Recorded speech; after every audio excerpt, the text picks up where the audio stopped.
हौसला रखो प्रफुल्ल, हम थोड़ी देर में पहुंचने वाले हैं। डॉक्टर साहब कितना टाइम लगेगा और? जल्दी पहुंच जाएंगे। हौसला रखो प्रफुल्ल, मैं तुम्हें कुछ नहीं होने दूंगी प्रफुल्ल। ये अपराधी लोग हैं ना, कुछ भी बहाने बनाते हैं। हार्ट अटैक हो गया ताकि बस कानूनी कार्रवाई ना। पता है ये मामला है वैसे भी हॉस्पिटल के मालिक का, डॉक्टर रंजीत के। डॉक्टर रंजीत ही है ना?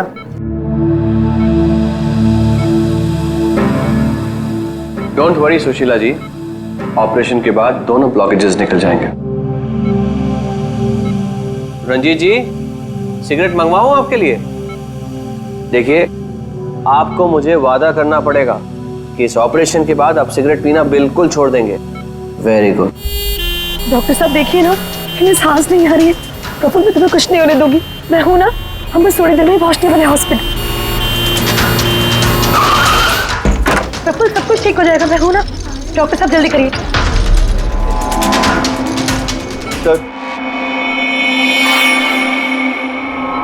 सर बाहर मीडिया वाले जाने को तैयार ही नहीं हो रहे। उनको लग रहा है ये सर्जरी, ये सब कुछ एक नाटक है। क्या?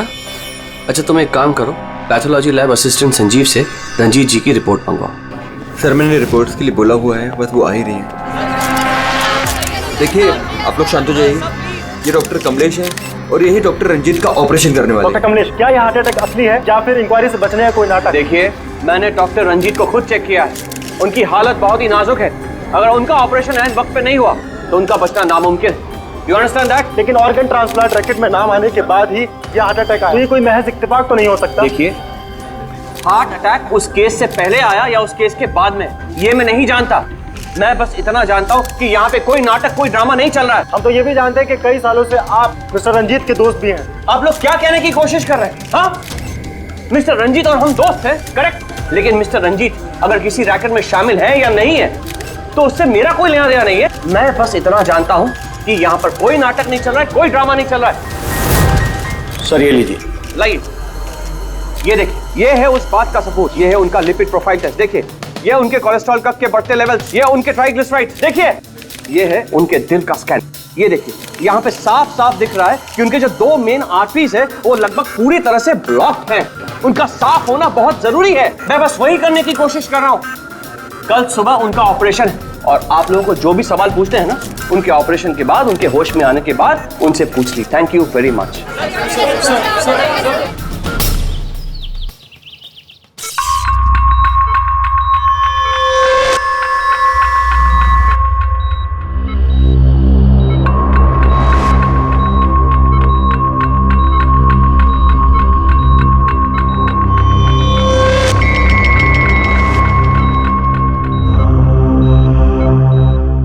Well done team, operation successful हुआ। अब सारे ब्लॉकेजेस क्लियर है और अब ये खतरे से भी बाहर है। विनीत, ड्रेसिंग में। जी sir.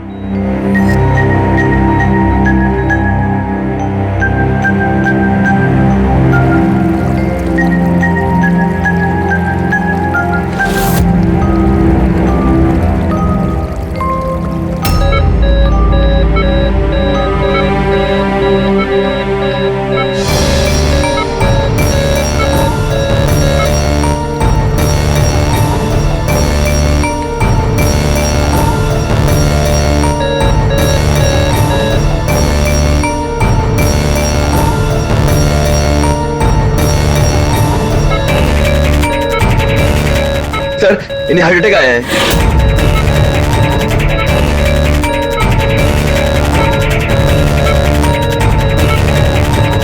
Vineet, give him the injection right now. Oxygen check करो फास्ट।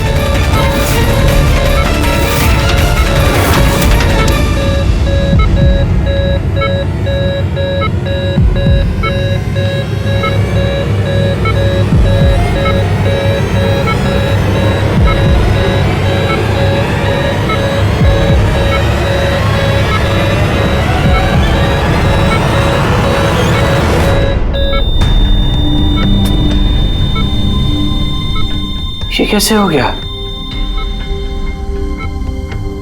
हम इन्हें बचा ना पाए।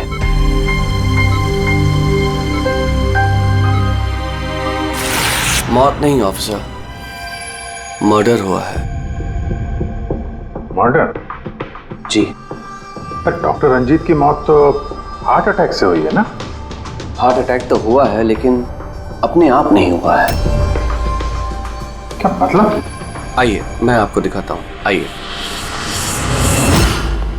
ये देखिए सर, ये है रंजीत के दिल का स्कैन जो उसकी सर्जरी के पहले किया गया था। ये 2 आर्टरीज, ये पहली वाली लगभग 50% ब्लॉक्ड है जबकि दूसरी वाली 80% ब्लॉक्ड है। और ये दूसरा स्कैन देखिए सर, जो सर्जरी के तुरंत बाद ही लिया गया था, जिसमें कोई ब्लॉकेज बिल्कुल नहीं है। इसका मतलब ये हुआ कि हमारा ऑपरेशन सफल था। लेकिन फिर अचानक डॉक्टर रंजीत को दिल का दौरा पड़ा और हम उन्हें बिल्कुल बचा ना सके। तो इसीलिए आप कह रहे हैं कि रंजीत को हार्ट अटैक नहीं बल्कि किसी ने मारा है? सर, मुझे पूरा यकीन है कि डॉक्टर रंजीत की हत्या ही हुई। अब चौंकाने वाली बात यह है कि यहां पे एक ब्लॉकेज है जो सर्जरी से पहले किए हुए स्कैन में था ही नहीं, और इसी की वजह से हार्टरी में 100% ब्लॉकेज हुआ, जिसकी वजह से फाइनली डॉक्टर रंजीत की मौत हो गई। हाँ मगर डॉक्टर साहब, कभी कभी सर्जरी के वक्त भी तो खून का थक्का आ जाता है, उसकी वजह से हार्ट अटैक आया होगा। होता है सर, लेकिन इतना बड़ा ब्लॉकेज यूं मिनटों में नहीं बनता, इसके लिए सालों लगते हैं सर। सुबह के 7 बजे जब हमने ये पहला स्कैन निकाला था तो इसमें कोई ब्लॉकेज बिल्कुल नहीं था सर। महज 15 से 20 मिनट के अंदर अंदर इतना बड़ा ब्लॉकेज कैसे बन सकता है सर, बताइए। डॉक्टर साहब, क्या कोई ऐसे किसी की आर्टरी ब्लॉक कर सकता है? किसी ने कैसे ऐसा किया होगा ये तो मुझे भी नहीं पता। वो हम पता लगा लेंगे डॉक्टर साहब, लेकिन आप सिर्फ इतना बताइए, किसने किया होगा, ये कौन कर सकता है, बताइए। मुझे नहीं लगता कि रंजीत जैसे भले आदमी के साथ ऐसा कोई कर सकता है। और सब जहां तक हमें मालूम है, डॉक्टर रंजीत वही है ना जिनके ऊपर ऑर्गन ट्रांसप्लांट के मामले में गड़बड़ी करने का केस चल रहा है? हाँ चल रहा है, लेकिन उसके बारे में मुझे कोई जानकारी नहीं। चलो, thank you doctor. Abhijeet, body को फोरेंसिक लैब भेज दो और डॉक्टर साळुंखे को पूरी बात डिटेल में बता देना। Very interesting. I know. Boss, हाँ बॉस, डॉक्टर कमलेश का शक एकदम सही था। रंजीत का खून ही हुआ है, उसकी आर्टरीज में ब्लॉकेज था नहीं, ब्लॉकेज करवाया गया। ब्लॉकेज करवाया गया मतलब? बहुत चौंकाने वाली बात है। क्या कुछ नई बात बताया आप? नई बात बताता हूँ, आइए।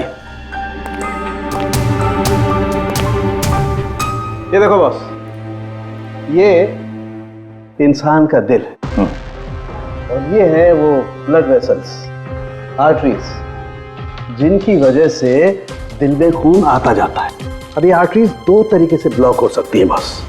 या तो खून में कोलेस्ट्रॉल की मात्रा ज्यादा हो जाए और आर्टरीज में प्लाक जमा हो जाए। ये देखो इसका क्रॉस सेक्शन, ये प्लाक इकट्ठा हो गया, प्लाक इकट्ठा हो गया है और आर्टरीज ब्लॉक हो गई। दूसरी वजह, किसी भी कारण से खून का थक्का जम जाए और आर्टरीज को ब्लॉक कर देना। अब इसकी सर्जरी में ये जो 2 ब्लॉकेजेस थे, ये तो सर्जरी के दौरान क्लियर हुए थे, ठीक है, लेकिन फिर भी इसकी मौत हुई हार्ट अटैक की वजह से ही हुई। और वो है ये तीसरा आर्टरी का ब्लॉक, जिसकी वजह से हार्ट अटैक हुआ। और इस ब्लॉक की कोई और ही वजह है बॉस। ब्लॉक की वजह कुछ और है मतलब? इसकी वजह है पॉलीएक्रिलेट पॉलीमर। Polyacrylate polymer? ये कोई खतरनाक केमिकल है क्या? नहीं फ्रेडी साहब, ये केमिकल तो ऑलमोस्ट हर घर में मौजूद होता है। मैं दिखाती हूँ आपको। ये डायपर देख रहे हैं? ये केमिकल हर डायपर और सैनिटरी नैपकिन के अंदर होता है और इसका काम है किसी भी लिक्विड या तरल पदार्थ को जेल में बदलना। ये है पॉलीएक्रिलेट पॉलीमर के क्रिस्टल्स। अब मैं इसको के ऊपर पानी डालती हूँ।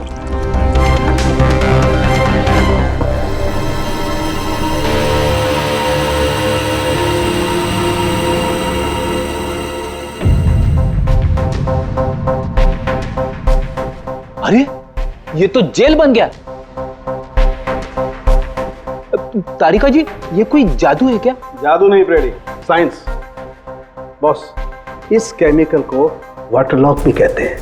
ये अपने से कई 100 गुना ज्यादा पानी को या किसी भी लिक्विड को अपने अंदर सोख लेता है।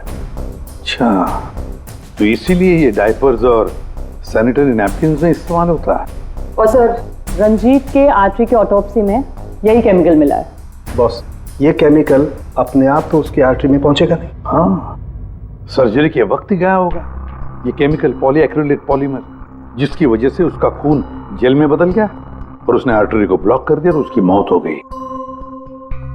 मगर नहीं, ऐसे नहीं हो सकता है साळुंखे। सर्जरी के वक्त ये पॉलीएक्रिलेट पॉलीमर उसके शरीर में डाला नहीं गया। अगर वैसे होता तो उसी वक्त, सर्जरी के वक्त, उसका खून जेल में बदल जाता, ब्लॉकेज हो जाता और उसकी मौत हो जाती तुरंत। सर्जरी 2 घंटे तक चली और तो और सर्जरी कामयाब भी रही। 2 ब्लॉकेजेस थे, वो भी साफ हो गए, लेकिन ये तीसरा ब्लॉकेज बाद में आ गया। इसका मतलब है पॉलीएक्रिलेट पॉलीमर उसे बाद में दिया गया, सर्जरी के बाद में। और ये तो डॉक्टर कमलेश की टीम में से ही कोई दे सकता है। ऐसे किसी केमिकल का इस्तेमाल सर्जरी में तो नहीं होता सर। पता है हमें डॉक्टर साहब, ये पॉलीएक्रिलेट पॉलीमर सर्जरी में इस्तेमाल नहीं होता और इसीलिए हमें शक है कि किसी ने डॉक्टर रंजीत को जानबूझकर ये दिया है। और हमें शक है वो आप में से ही कोई एक है, आप में से ही कोई। ये आप क्या बोल रहे हैं सर? सर, ये हमारे बेस्ट डॉक्टर्स और नर्सेस की टीम है। यहाँ पे ये लोग कोई क्रिमिनल्स नहीं है सर। क्रिमिनल्स हमारे जैसे ही दिखते हैं, समझे आप? आसमान से नहीं टपकते। लेकिन सर, इस हॉस्पिटल से हमारा घर चलता है, हम हमारे मालिक को क्यों मारेंगे? और सर, डॉक्टर रंजीत से हमारी कोई दुश्मनी भी नहीं थी, तो उन्हें मारकर हमें क्या मिलेगा? डॉक्टर, आपने कहा कि केमिकल सर्जरी में नहीं इस्तेमाल किए जाते, लेकिन जो औजार, जो इंस्ट्रूमेंट्स सर्जरी में इस्तेमाल किए जाते हैं, वो कहीं ऐसा तो नहीं किसी ने इस केमिकल को उन औजारों पे ही लगा दिया हो? ऑपरेशन के वक्त आप लोगों ने कौन कौन से इंस्ट्रूमेंट यूज किए थे? सर, सबसे पहले हमने एनेस्थीसिया यानी कि बेहोशी का इंजेक्शन दिया। बस एक नीडल, एक सिरिंज और एक इंजेक्शन ही यूज किया है। दरअसल ये चीजें बिल्कुल वैक्यूम पैक होती हैं। इनको सिर्फ और सिर्फ ऑपरेशन के वक्त ही खोला जाता है। मैंने डॉक्टर कमलेश को सेट दिया था और मैंने पूरी तरह चेक किया था, वो वैक्यूम पैक था। और हाँ सर, हमने दवाइयाँ और खून चढ़ाने के लिए कुछ ट्यूब्स का भी इस्तेमाल किया, जैसे कि IV ट्यूब्स, कैथीटर एटसेट्रा। ये सारी चीजें हम देखना चाहते हैं। एक सर्जरी में इस्तेमाल हुई चीजें हम दोबारा इस्तेमाल नहीं करते, उसको जला के नष्ट कर देते हैं। और वो सारी चीजें कल ही हमने भिजवा दी थी और अब तो सब ये। कहाँ पर है ये सारी चीजें? कहाँ डिस्ट्रॉय करते हैं आप लोग? सर, इंसिनरेटर रूम में। इंसिनरेटर रूम में? फ्रेडी, तारिका, जाओ जाकर देखो जल्दी।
इसे जल्दी से बाहर निकालो, हम लोग सीआईडी से।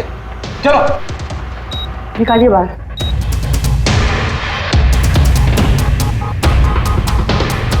मैं इसे इमीडिएटली चेक करके आपको बताती हूँ। हाँ?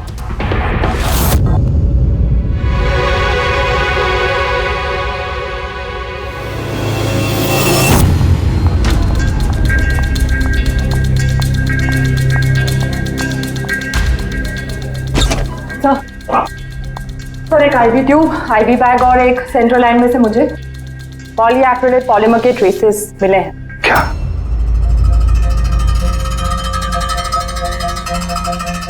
क्यों डॉक्टर साहब? किसने डॉक्टर रंजीत को IV ट्यूब और IV बैग लगाई थी? डॉक्टर नीतू ने। जी सर, मैंने ही उनको सेंट्रल IV लाइन लगाई थी, पर मुझे नहीं पता कि उसमें वो केमिकल कैसे आया। आपको नहीं पता तो किसको पता है? उस ट्यूब में हमें केमिकल के ट्रेसेस मिले हैं। तो ट्यूब आपने लगाई थी। देखो डॉक्टर नीतू, क्यों किया तुमने ये? क्यों किया? सर आप प्लीज मेरा विश्वास कीजिए, मैंने ऐसा कुछ नहीं किया है। और मैं ऐसा क्यों करूंगी सर? सर मैं एक गोल्ड मेडलिस्ट स्टूडेंट हूँ, डॉक्टर बनना मेरा सपना था और ये मेरी पहली जॉब है। रंजीत सर को मार के मुझे क्या मिलेगा सर? एसीपी सर, मैं आपसे हाथ जोड़कर विनती करता हूँ कि प्लीज आप हम में से किसी पे शक मत कीजिए। हम में से ऐसा कोई नहीं कर सकता। आप खुद ही सोचिए, अगर हम में से किसी ने भी ऐसा किया होता तो हम खुद आपको यहाँ क्यों बुलाते? बस वो केमिकल आईवी ट्यूब और आईवी बैग में से मिला है और वो डॉक्टर नीतू ने लगाया था। अगर डॉक्टर नीतू ने नहीं लगाया तो फिर और किसने लगाया? है कोई जवाब?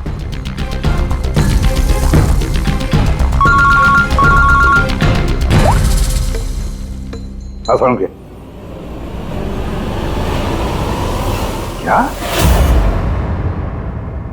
क्या सालुंखे, अभी अभी तक तो तू ये कह रहा था कि पॉलीएक्रिलेट पॉलीमर से कोई भी लिक्विड कुछ ही सेकंडों में जेल में कन्वर्ट होता है। अब तू कह रहा है कि डॉक्टर रंजीत की सर्जरी से पहले उसे ये पॉलीमर दिया गया था। कैसे? ये कैसे हो सकता है? हाँ? बॉस, जब मैंने रंजीत की ऑटोप्सी को और बारीकी से चेक किया तो मुझे पॉलीएक्रिलेट पॉलीमर के अलावा एक और केमिकल भी मिला। और एक केमिकल मिला? कौन सा? जेलेटिन। जेलेटिन तो घुल गया है लेकिन उसके ट्रेसेस अभी भी बाकी हैं बॉस। यार तू कहना क्या चाहता है? मुझे आश्चर्य इस बात का है कि जेलेटिन आखिर उसके खून में गया तो गया कैसे? जेलेटिन, ये कैप्सूल का खोल जेलेटिन का बना होता है जिसमें दवाई भरी जाती है और ये कैप्सूल शरीर में तब तक नहीं घुलता है जब तक वो अपनी जरूरी जगह पर नहीं पहुंच जाए, क्योंकि इस जेलेटिन को घुलने में थोड़ा वक्त लगता है। ये देखो, ये जेलेटिन का कैप्सूल ये हमने पानी में डाला, अब इसे घुलने में थोड़ा वक्त लगेगा। तो मतलब सालुंखे, तेरे कहने का मतलब है कि जिसने भी ये किया है उसने पॉलीएक्रिलेट पॉलीमर रंजीत के शरीर में इस कैप्सूल के जरिए डाल दिया है। नहीं बॉस, कैप्सूल के जरिए नहीं, बल्कि उसने ये पॉलीएक्रिलेट पॉलीमर के छोटे छोटे क्रिस्टल्स को जेलेटिन ने कोट कर दिया।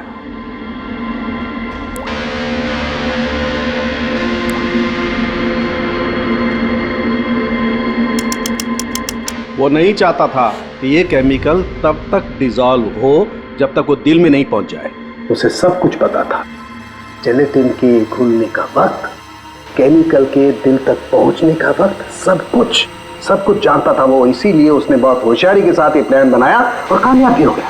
इसीलिए आपको लग रहा है कि ये काम ऑपरेशन थिएटर में नहीं हुआ है? हाँ सर, तो हमारे कैलकुलेशन के हिसाब से ये केमिकल सुबह 4 से 5 बजे के बीच रंजीत के आईवी ट्यूब या सेंट्रल लाइन में डाला गया था, जबकि ऑपरेशन हुआ 7 बजे। फिर पता लगाते हैं सुबह 4 और 5 बजे के बीच कौन गया था डॉक्टर रंजीत के रूम में। सर उस वक्त मैं घर पे था। और आपकी टीम? सर सुबह 6 बजे से पहले हम में से कोई हॉस्पिटल नहीं आया और सुबह 6:30 बजे मेरी टीम सर्जरी के लिए रंजीत के वार्ड में गई। वैसे रंजीत ऑर्गन ट्रांसप्लांट के रैकेट में अपने फंसा था, तो जाहिर सी बात है कि उसके कुछ दुश्मन भी होंगे। तो ये सारा मामला इलीगल ऑर्गन ट्रांसप्लांट का ही है? हा? सर मुझे इसके बारे में तो ज्यादा जानकारी नहीं है, लेकिन लोगों ने कंप्लेन की है कि रंजीत ऑर्गन ट्रांसप्लांट की लिस्ट में धांधली किया करता था। सर कैसी लिस्ट? जब भी किसी मरीज को अपने शरीर का अंग बदलना होता, उसे जरूरत होती एक ऐसे डोनर की जिससे वो अंग लिया जा सके। कई बार ऐसे मरीज महीनों यहाँ तक कि सालों साल भी डोनर का इंतजार करते हैं। ऐसे मरीजों की एक लिस्ट होती है और जैसे ही डोनर मिल जाता है उस लिस्ट के हिसाब से पहले और बाद में उन्हें वो अंग दे दिया जाता है। लेकिन लोगों की ये कंप्लेन रही है कि डॉक्टर रंजीत जरूरतमंद मरीजों को वो अंग न देकर अमीर और पैसे वाले मरीजों को भारी कीमत पर वो अंग बेच दिया करते थे। लेकिन इससे पहले कि इस केस का कोई भी निष्कर्ष निकल था, किसी ने डॉक्टर रंजीत को ही मार दिया। हॉस्पिटल में कल सुबह 4 और 5 बजे के बीच जितने भी लोग मौजूद थे उन सब से पूछताछ करते हैं। ऑपरेशन के पहले पूरे वक्त में उनके साथ थी। सर भाभी जी को कहीं जाना पड़ता था तो मैं और धर्म वहीं पे होते थे। रात को कौन था वहां पे? सर 12 बजे तक तो हम लोग भी थे, उसके बाद हम लोग चले गए थे। तो मैम रात को आप थी वहां पे? जी 4 से 5 बजे के बीच भी? जी हाँ, 4 और 5 के बीच में वही थी। इससे आप साबित क्या करना चाहते? मैंने मेरे पति को मारा है। मैं पत्नी हूँ उनकी। ऐसे समय में मैं उनके पास नहीं रहती तो कहाँ रहती? देखिए मैम, 4 से 5 बजे के बीच मिस्टर रंजीत की आईवी में वो केमिकल डाला गया, और अगर उस वक्त आप थी वहां पर तो जाहिर सी बात है कि आप ही ने किया। ये क्या कह रहे हैं आप? देखिए, मेरे पति जैसे भी थे, वो उन पे कोई भी इल्जाम था, वो एक अच्छे पति थे, मेरे सब कुछ थे, और उन्हें मारने के लिए मेरे पास कोई वजह नहीं थी। देखिए, अगर आपने नहीं किया है तो जिसने भी ये किया है, या जो भी 4 से 5 बजे के बीच वहां पर आया था, आपने उसे देखा तो हो गई? मैंने घड़ी तो नहीं देखी थी, लेकिन लगभग उसी वक्त वार्ड में एक डॉक्टर आया था। मैं उनका चेहरा नहीं देख पाई क्योंकि चेहरे पर मास्क था। क्या हुआ डॉक्टर? सब ठीक है ना? इनका सीआरपी रिपोर्ट नॉर्मल है। डॉक्टर, आप कुछ बोल क्यों नहीं रहे? कोई चिंता वाली बात तो नहीं है ना? Doctor, doctor. ये 4 से 5 बजे के बीच मिस्टर रंजीत को जो आईवी बैग लगा हुआ था, वो किसने लगाया था? सर, मैंने रात को 12 बजे लगाया था, वो सुबह तक चल रहा था। सर, हो सकता है आईवी बैग्स बदल दिए गए हो।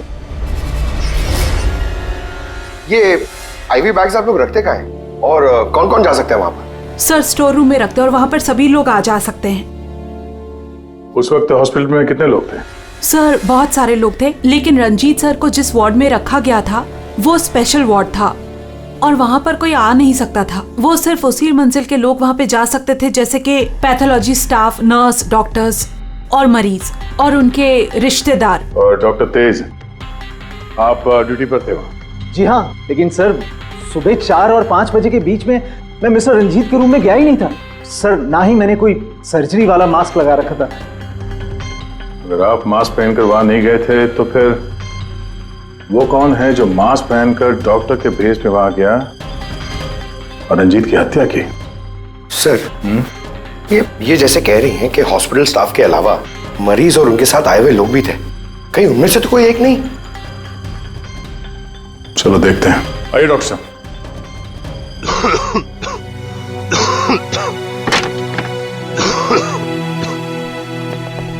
सर, इस वार्ड में वो मरीज हैं जो कल भी एडमिट थे।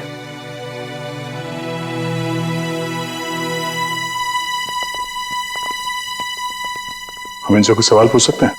पूछ सकते हैं सर, लेकिन इनमें से कोई भी ऐसा नहीं है जो खुद चलकर उस वार्ड तक जा सके। खुद नहीं जा सकता, लेकिन कोई तो होगा जिसने उस खूनी को देखा हो। सर, इनमें से 2 मरीज ऐसे हैं जिनकी सर्जरी हुई है और बाकी सब इस हालत में नहीं है कि उठकर इस वार्ड से बाहर निकले।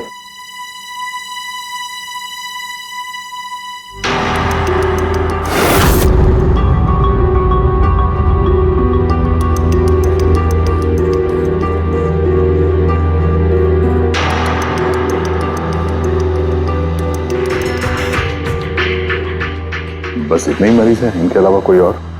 मतलब कोई ऐसा जो कल यहाँ पर था मगर अभी नहीं है? हाँ सर, एक आदमी था जो मिस्टर रंजीत की सर्जरी से 1 रात पहले आया। उसे सीने में दर्द की प्रॉब्लम थी। हम लोगों ने सारे टेस्ट किए, लेकिन सारी रिपोर्ट नॉर्मल आई सर। हौसला रखो प्रफुल्ल, सब कुछ ठीक हो जाएगा। मर गया डॉक्टर साहब अभी आते ही होंगे। बुलाओ डॉक्टर। हौसला रखो ना, हौसला रखो। डॉक्टर साहब देखिए ना, इतना दर्द हो रहा है। डॉन वरी, मैं चेक कर लेता हूँ। बहुत दर्द है डॉक्टर। देखिए, ईसीजी, एंजियोग्राम सब नॉर्मल है। मुझे नहीं लगता इन्हें कोई हार्ट की प्रॉब्लम है। मुझे लगता है इन्हें गैस की प्रॉब्लम है। मैं कुछ दवाइयाँ लिख देता हूँ, आप इन्हें घर ले जा सकते हैं। घर? नहीं डॉक्टर साहब, मैं कोई रिस्क नहीं लेना चाहती। आप कम से कम रात भर तो इन्हें यहाँ रहने दीजिए ना। देखिए, मुझे नहीं लगता इसकी जरूरत है, लेकिन अगर आप फिर भी कहती हैं, नर्स इन्हें एडमिट कर लीजिए। Don't worry, he will be okay. ये प्रफुल्ल हॉस्पिटल से डिस्चार्ज कब हुआ? सर, यही कोई 9:30-10 बजे। 9:30-10 बजे? पंकज, इस प्रफुल्ल के बारे में पता करो और यहाँ हॉस्पिटल में उसने जो एड्रेस और नंबर दिया है उसे क्रॉस चेक करो।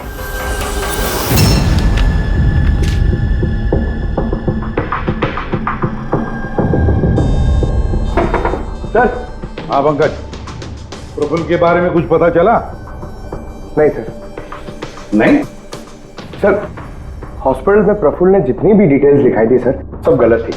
और प्लस उसने पेमेंट भी कैश में की थी सर। मगर ये वार्ड बॉय सर, ये वार्ड बॉय एम्बुलेंस में प्रफुल्ल को हॉस्पिटल लेके गया था सर। कहाँ से उठाया था उसको?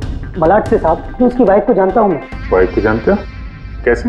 वो पीकॉक बार की 1 नंबर डांसर चेरी है। अच्छा। और मैं उसका फैन नंबर 1 साल से रेगुलर हर हफ्ते वहां जाता था, खाली उसी के वास्ते। अपने को वो कभी देखी ही नहीं। और उस दिन एम्बुलेंस में कितने प्यार से अपने पति का टेक केयर कर रही थी। कसम से जान जल रही थी मेरी। ये देखकर मेरा दिल टूट गया। तो रूपाली असल में पीकॉक बार की डांसर है सर, चेरी। रूपाली पीकॉक बार की डांसर रूपाली, रूपाली उस चेरी। इस चेरी से जाकर मिलो, अच्छी तरह से पूछताछ करो। यही हमें प्रफुल्ल के बारे में सब कुछ बता देगी।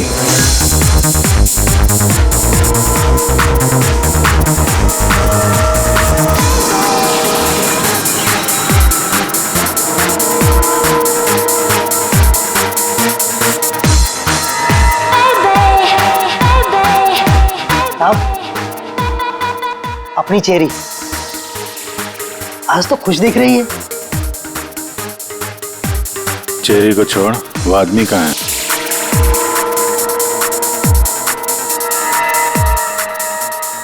ये कहाँ जा रही है साहब?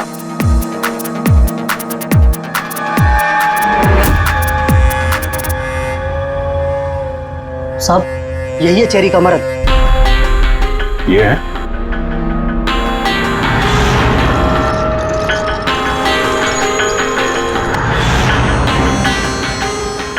दो दिन पहले इसको हार्ट अटैक आया था।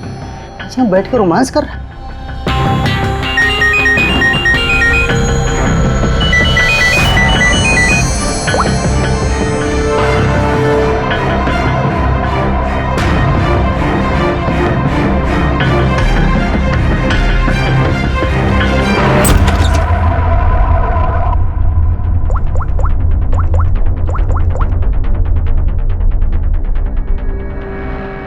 देख, मैंने काम पूरा किया ना बॉस, तो पूरा पैसा ही बनता है। सुन सुन सुन सुन, तूने कहा उसको मार डाल, मैंने मार दिया। अभी कैसे किया, क्या किया, ये सब में घुसने का नहीं है।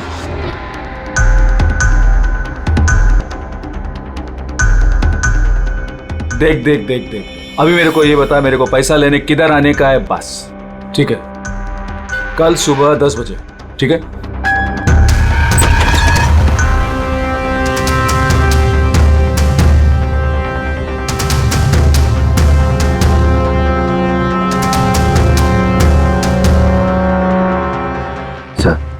इसने मान लिया कि खून इसी ने किया है सर। अपने बॉस से फोन पे बात कर रहा था कुछ पैसे की लेन देन के लिए, और कल सुबह उससे मिलने वाला है सर। अभी पकड़ लिया सर? नहीं, अभी नहीं। ये अपने बॉस से मिलेगा और हम लोग भी मिल लेंगे इसके बॉस से। पता तो चले असली खिलाड़ी कौन है।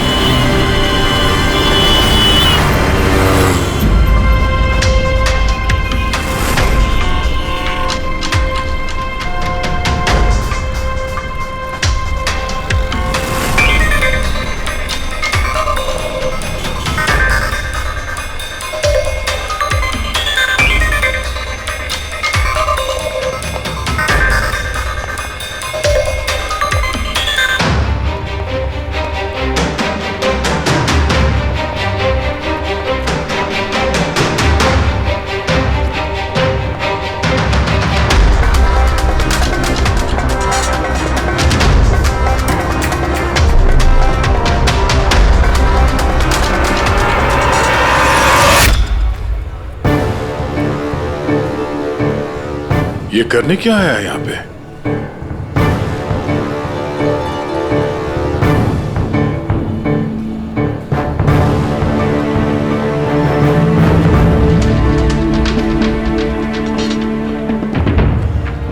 यहाँ क्या कर रहा था?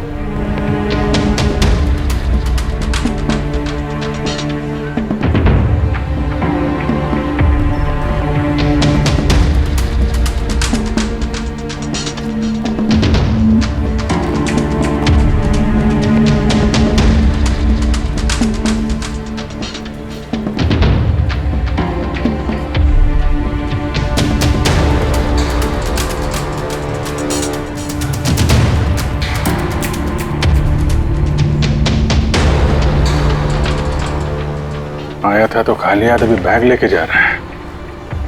ये बॉस तो बहुत चालाक निकला है, इसको पकड़ते हैं। कौन हो तुम?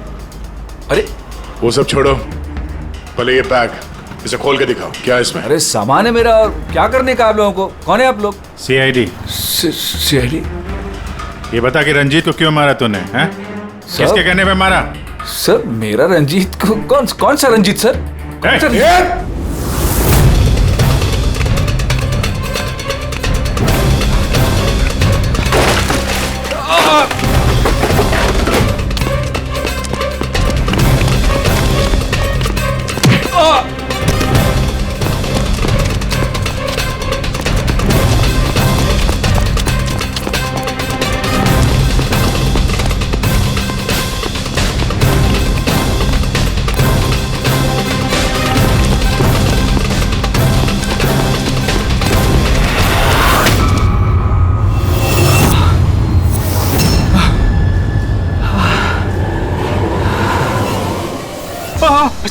सर मैंने कुछ नहीं किया सर मैंने कुछ नहीं किया सर। नहीं, फोन पे तो अपना गुनाह कबूल कर चुके हो, अब जरा हमें भी बता दो। सर मैंने कोई गुनाह नहीं किया सर फोन पे सर झूठ बोला था सर, मैंने फोन पे सच बोल रहा हूँ सर। पहले झूठ बोल रहे थे कि अब झूठ बोल रहे हो? सर अभी मैं बिल्कुल सच बोल रहा हूँ आपके सामने सर मैंने कुछ नहीं किया सर, कुछ नहीं किया सर। तो वो झूठा हार्ट अटैक का बहाना करके हॉस्पिटल में भर्ती क्यों हुआ था?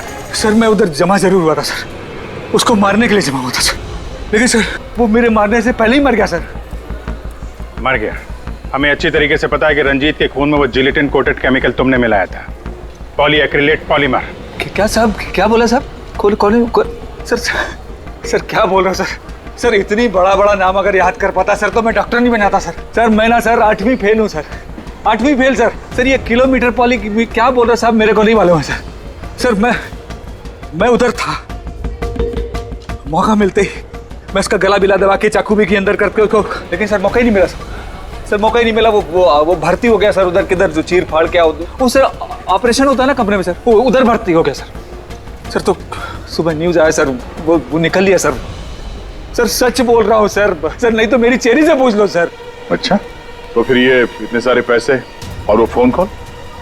सर मेरे को एक आदमी ने फोन करके कहा वो मेरे को पैसा देगा, आधा काम होने से पहले पैसा देगा और आधा काम होने के बाद सर। लेकिन वो मेरे मारने से पहले ही सर खुद ही मर गया सर वो। तो मेरे को लगा सर काय को अपना नुकसान करूं मैं सर, मैंने पार्टी को झूठ बोला सर। झूठ? हाँ, हॉस्पिटल में 4 से 5 बजे के बीच रंजीत के कमरे में तुम ही गए थे ना, डॉक्टर के बेस में? सर गया था सर पूरी रात लोगों का आना जाना चालू था सर उधर। सुबह 4-5 बजे सर थोड़ा शांति माहौल हुआ सर, तो मैं डॉक्टर का वो इधर लगाते सर मास्क और कोट बीट पहन के सर गया सर। मैं जैसे ही इसको मारने वाला था ना उधर आंटी चक गई सर। क्या बात है डॉक्टर? मेरे को असली का डॉक्टर समझा, मेरे से सवाल जवाब करने लगा। मैं डर गया सर, मैं क्या जवाब देता सर उसको, तो मैं वहां से भाग गया। सच बोल रहा हूँ सर, मैं भाग गया वहां से। वो कॉन्ट्रैक्ट किसने दिया था तुझे? सर मेरे को उसका नाम पता नहीं मालूम है सर। कोई क्या सर प्राइवेट नंबर कुछ सर ऐसा किसी से फोन करता है सर, वो पहले भी उसने यही ऐसे ही पैसा दिया था सर, और ये वाला भी सर ऐसे ही जो सर। सच बोल रहा हूँ सर सच बोल रहा हूँ सर। आप लोगों ने मुझे यहाँ पे क्यों बुलाया सर? प्रफुल्ल को जानते हो? प्रफुल्ल? कौन प्रफुल्ल? प्रफुल्ल? अरे हाँ, तुम तो उसे जानते नहीं, तुमने उसे कभी देखा भी नहीं, तुमने तो सिर्फ उसके साथ फोन पर ही बात की। आप लोग क्या करें, मुझे कुछ समझ में नहीं आ रहा है सर। कोई बात नहीं, हम याद दिलाते हैं।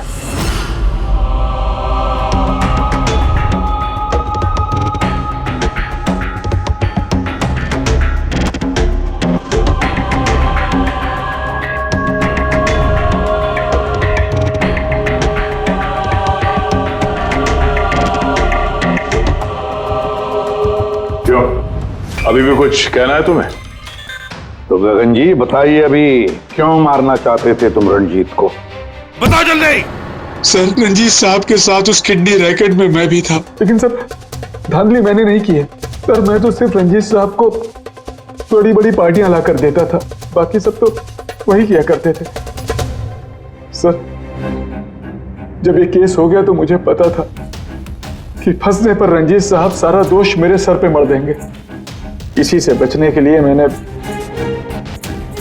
रंजीत साहब को मारने का प्लान किया और इसीलिए मैंने प्रफुल्ल को कांटेक्ट किया। शर्म आनी चाहिए तुम्हें। पैसों की लालच में ऐसा घिनौना काम कर दिया। तुम्हें तो कड़ी से कड़ी सजा होगी, समझे? कड़ी से कड़ी सजा। ले जाओ इसे पंकज। सर हम तो घूम फिर के वहीं आ गए। प्रफुल्ल ने हमें बताया कि उसने रंजीत को नहीं मारा, तो फिर किसने किया होगा? ये प्रफुल्ल जरूर हमसे कुछ छुपा रहा है। कुछ तो छुपा रहा है ये प्रफुल्ल। तुम्हारी नजर हर वक्त उस कमरे पर थी, तो कुछ याद है कि उस रात उस कमरे में कौन गया था? या फिर सुबह 4 से 5 बजे के बीच उस कमरे में कौन गया था? साहब, उस रात रंजीत साहब के कमरे में बहुत सारे लोगों का आना जाना लगा था और मैं तो इस मौके का इंतजार कर रहा था कि कोई ना हो और मैं अपना काम। सब 4-5 बजे के बीच स्टाफ के सारे लोग चले गए।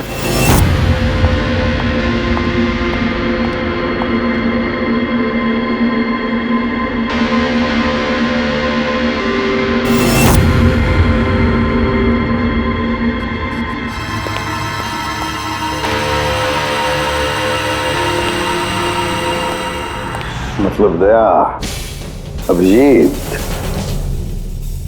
खूनी वही है।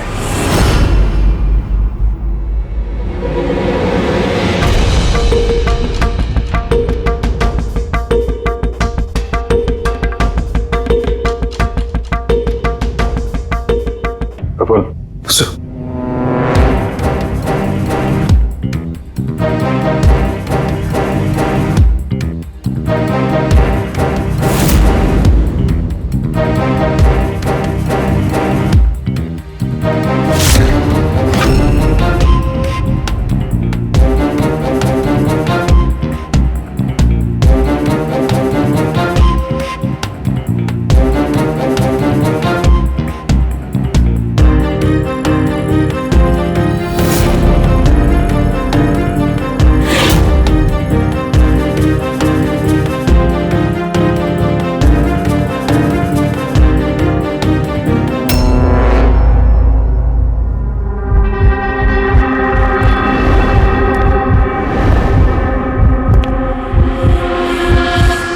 Pathology lab assistant Sanjeev.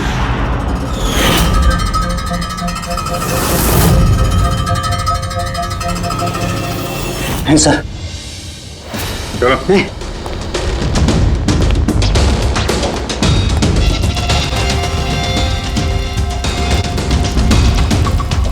बताओ सब कुछ, सच सच बताओ जल्दी। हाँ सर, ये सब कुछ मैंने ही किया है। मैंने उस पॉलीमर को वो सेंट्रल लाइन में डाला था ताकि वो मर भी जाए और किसी को शक तक ना हो।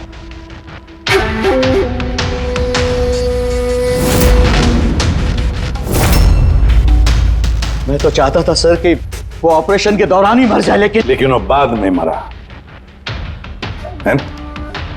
तो क्यों मारा तुमने डॉक्टर रंजीत को? ऐसी क्या दुश्मनी थी तुम्हारी डॉक्टर रंजीत के साथ? उसने मेरी जिंदगी मुझसे छीन ली थी सर। उसने मेरी बेटी को मार डाला था सर। बेटी को मार डाला था। क्या बकवास कर रहे हो? रंजीत कभी किसी का खून नहीं कर सकते। ऐसा मुझे भी लगा था। मैंने 15 साल इस अस्पताल में ईमानदारी से सेवा की और अचानक एक दिन मुझे पता चलता है कि मेरी बेटी का बॉडी ऑर्गन फेल हो गया है। उसकी जिंदगी के लिए नया बॉडी ऑर्गन का मिलना बहुत जरूरी था सर, और वो मिला भी।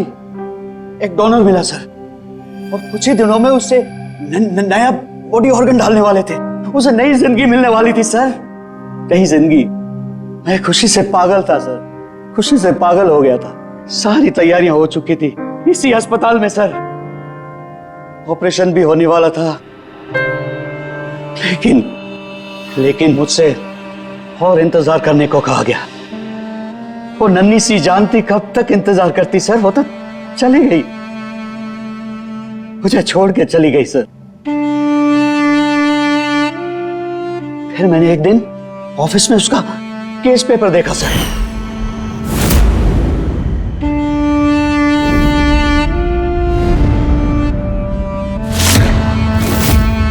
तो मुझे पता चला कि उसका बॉडी ऑर्गन तो मैच हो गया था सर, लेकिन मुझे झूठ कहा गया था कि मैच नहीं हो रहा है।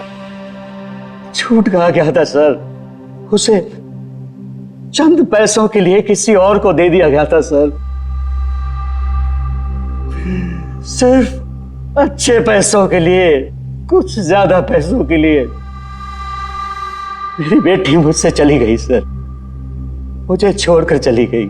और सर उसी दिन मैंने कसम खा ली थी कि जिस दिन मौका मिलेगा मैं छोड़ूंगा नहीं, मैं बदला तो लेके रहूंगा सर, कसम खाई थी मैंने। क्या फायदा हुआ? क्या तुम्हारी बेटी तुम्हें वापस मिल गई? बदले की आग में तुमने एक जान ले ली और खुद बन गए सजा के हकदार। कानून तुम्हें माफ नहीं करेगा, तुम्हें कड़ी से कड़ी सजा होगी।